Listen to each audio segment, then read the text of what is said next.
بسم اللہ الرحمن الرحیم۔ سیرت النبی صلی اللہ علیہ وآلہ وسلم۔ عنوان: مدینہ منورہ میں اسلامی معاشرے کا آغاز۔ مسلمان پتھروں سے بنیادیں بھرنے لگے۔ بنیادیں تقریباً 3 ہاتھ 4.5 فٹ گہری تھیں۔ اس کے لیے اینٹوں کی تعمیر اٹھائی گئی۔ دونوں جانب پتھروں کی دیواریں بنا کر کھجور کی ٹہنیوں کی چھت بنائی گئی اور کھجور کے تنوں کے ستون بنائے گئے۔ دیواروں کی اونچائی انسانی قد کے برابر تھی۔ ان حالات میں کچھ انصاری مسلمانوں نے کچھ مال جمع کیا۔ وہ مال آپ صلی اللہ علیہ وآلہ وسلم کے پاس لائے اور عرض کیا: اللہ کے رسول، اس مال سے مسجد بنائیے اور اس کو آراستہ کیجیے۔ ہم کب تک چھپڑ کے نیچے نماز پڑھیں گے؟ اس پر آپ صلی اللہ علیہ وآلہ وسلم نے ارشاد فرمایا: مجھے مسجد کو سجانے کا حکم نہیں دیا گیا۔ اسی سلسلے میں ایک اور حدیث کے الفاظ یہ ہیں: قیامت قائم ہونے کی ایک نشانی یہ ہے کہ لوگ مسجدوں میں آرائش و زیبائش کرنے لگیں گے، جیسے یہود اور نصارہ اپنے کلیساؤں اور گرجوں میں زیب و زینت کرتے ہیں۔ مسجد نبوی کی چھت کھجور کی چھال اور پتوں کی تھی اور اس پر تھوڑی سی مٹی تھی۔ جب بارش ہوتی تو پانی اندر ٹپکتا۔ یہ پانی مٹی ملا ہوتا، اس سے مسجد کے اندر کیچڑ ہو جاتا۔ یہ میں بات محسوس کر کے صحابہ کرام رضی اللہ عنہم نے عرض کیا: یا رسول اللہ، اگر آپ حکم دیں تو چھت پر زیادہ مٹی بچھا دی جائے تاکہ اس میں سے پانی نہ رسے، مسجد میں نہ ٹپکے۔ آپ صلی اللہ علیہ وآلہ وسلم نے ارشاد فرمایا: نہیں، یوں ہی رہنے دو۔ مسجد کی تعمیر کے کام میں تمام مہاجرین اور انصار صحابہ نے حصہ لیا، یہاں تک کہ خود حضور نبی کریم صلی اللہ علیہ وآلہ وسلم نے بھی اپنے ہاتھوں سے کام کیا۔ آپ صلی اللہ علیہ وآلہ وسلم اپنی چادر میں اینٹیں بھر بھر کے لاتے، یہاں تک کہ سینہ مبارک غبار آلود ہو جاتا۔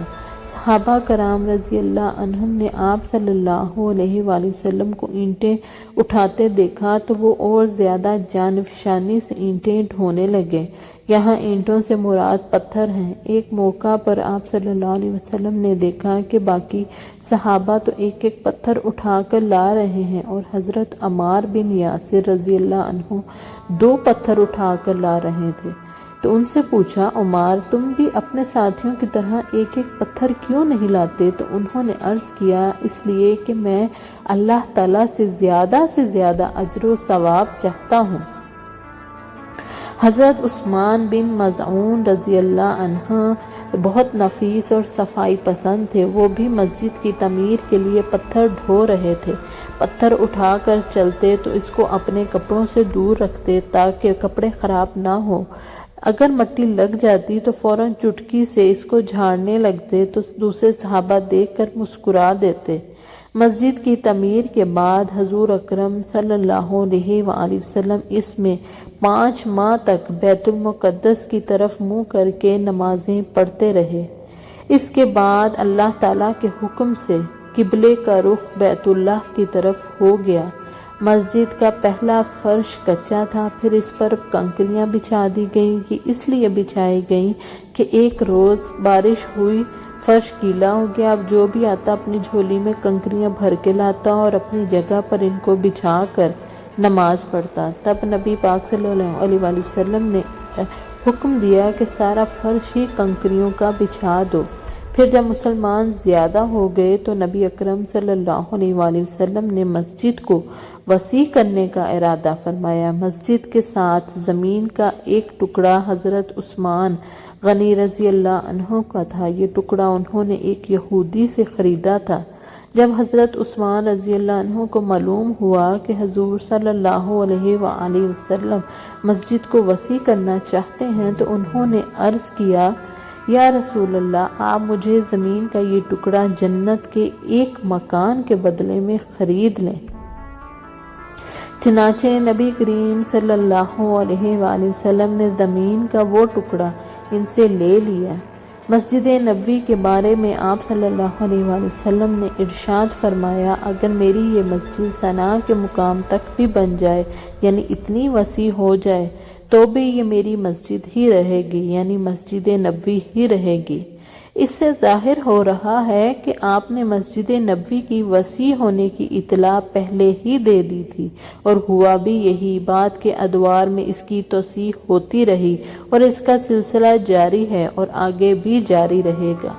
مسجد نبوی کے ساتھ ہی سیدہ عائشہ صدیقہ رضی اللہ عنہا اور سیدہ سودا رضی اللہ عنہا کے لیے دو حجرے بنائے گئے۔ یہ حجرے مسجد نبوی سے بالکل ملے ہوئے ہیں۔ ان حجروں کی چھتیں بھی مسجد کی طرح کھجوروں کی چھال سے بنائی گئی تھیں۔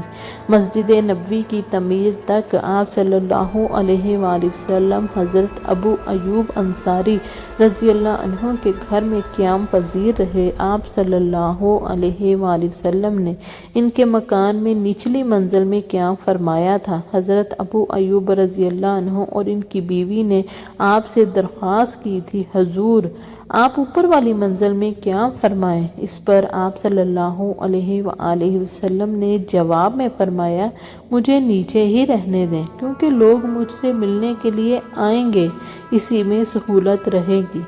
حضرت ابو ایوب انصاری رضی اللہ عنہ فرماتے ہیں، ایک رات ہماری پانی کی گھڑیاں ٹوٹ گئیں، ہم گھبرا گئے کہ پانی نیچے نہ ٹپکنے لگے اور آپ صلی اللہ علیہ وآلہ وسلم کو پریشانی نہ ہو، تو ہم نے فوراً اس پانی کو اپنے لحاف میں جذب کرنا شروع کر دیا، اور ہمارے پاس وہ ایک ہی لحاف تھا اور دن سردی کے تھے۔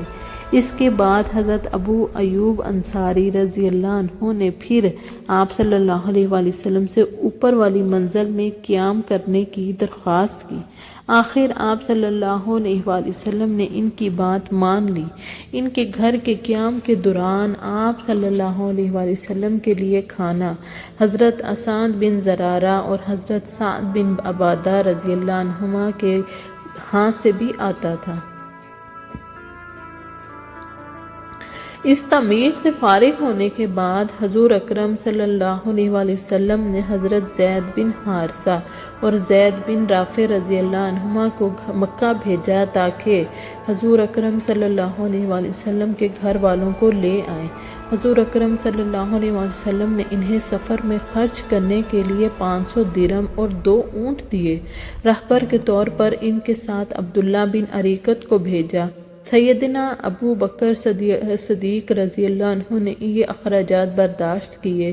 ان کے گھر والوں کو لانے کی ذمہ داری بھی انہیں ہی سونپی گئی۔ اس طرح یہ حضرات مکہ معظمہ سے آپ صلی اللہ علیہ وسلم کی صاحبزادیوں حضرت فاطمہ رضی اللہ عنہا، حضرت ام کلثوم رضی اللہ عنہا اور آپ صلی اللہ علیہ وسلم کی اہلیہ محترمہ حضرت سودا بنت زمعہ رضی اللہ عنہا اور دایا ام ایمن رضی اللہ عنہا جو زید بن حارثہ رضی اللہ عنہ کی اہلیہ تھی، اور ان کے بیٹے حضرت اسامہ بن زید رضی اللہ عنہ کو لے کر مدینہ منورہ آ گئے۔ حضرت اسامہ بن زید رضی اللہ عنہ آپ صلی اللہ علیہ وآلہ وسلم کی دایا کے بیٹے تھے اور آپ صلی اللہ علیہ وآلہ وسلم کو حد درجے عزیز تھے۔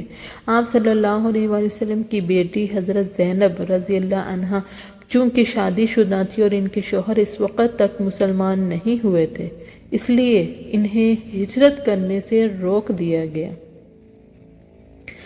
حضرت زینب رضی اللہ عنہا نے بعد میں ہجرت کی تھی اور اپنے شوہر کو کفر کی حالت میں مکہ میں ہی چھوڑ آئی تھی۔ ان کے شوہر ابو العاص بن ربیع رضی اللہ عنہ تھے۔ یہ غزوہ بدر کے موقع پر کافروں کے لشکر میں شامل ہوئے، گرفتار ہوئے، لیکن انہیں چھوڑ دیا گیا، پھر یہ مسلمان ہو گئے۔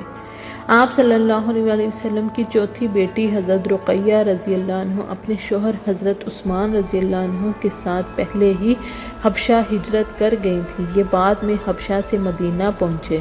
حضرت ابو بکر صدیق رضی اللہ عنہ کے گھر والے بھی ساتھ ہی مدینہ منورہ آ گئے۔ ان میں ان کی زوجہ محترمہ حضرت ام رومان، حضرت عائشہ صدیقہ اور ان کی بہن حضرت اسماء رضی اللہ عنہ شامل تھیں۔ حضرت ابو بکر صدیق رضی اللہ عنہ کے بیٹے حضرت عبداللہ رضی اللہ عنہ بھی ساتھ آئے۔ حضرت ابو بکر صدیق رضی اللہ عنہ کی زوجہ و حضرت ام رومان رضی اللہ عنہ کے بارے میں نبی پاک صلی اللہ علیہ وسلم نے فرمایا تھا، جس شخص کو جنت کی حوروں میں سے کوئی حور دیکھنے کی خواہش ہو وہ ام رومان کو دیکھ لے۔ ہجرت کے اس سفر میں حضرت اسماء رضی اللہ عنہ کو مدینہ منورہ پہنچنے سے پہلے قباء میں ٹھہرنا پڑا۔ ان کے ہاں حضرت عبداللہ بن زبیر رضی اللہ عنہ پیدا ہوئے۔ بچے کی پیدائش کے بعد مدینہ پہنچی اور اپنا بچہ آپ صلی اللہ علیہ وسلم کی گود میں برکت حاصل کرنے کے لیے پیش کیا۔ یہ ہجرت کے بعد مہاجرین کے ہاں پہلا بچہ تھا۔ ان کی پیدائش پر مسلمانوں کو بہت خوشی ہوئی، کیونکہ کفار نے مشہور کر دیا تھا کہ جب سے رسول اللہ صلی اللہ علیہ وآلہ وسلم اور مہاجرین مدینہ آئے ہیں ان کے ہاں کوئی نورینہ اولاد نہیں ہوئی، کیونکہ ہم نے ان پر جادو کر دیا ہے۔ حضرت عبداللہ بن زبیر رضی اللہ عنہ کی پیدائش پر ان لوگوں کی یہ بات غلط ثابت ہوئی، اس لیے مسلمانوں کو بہت خوشی ہوئی۔ مسجد نبوی کی تعمیر مکمل ہو گئی تو رات کے اس وقت اس میں روشنی کا مسئلہ سامنے آیا۔ اس غرض کے لیے پہلے کھجور کی شاخیں جلائی گئیں۔ جزاک اللہ خیر۔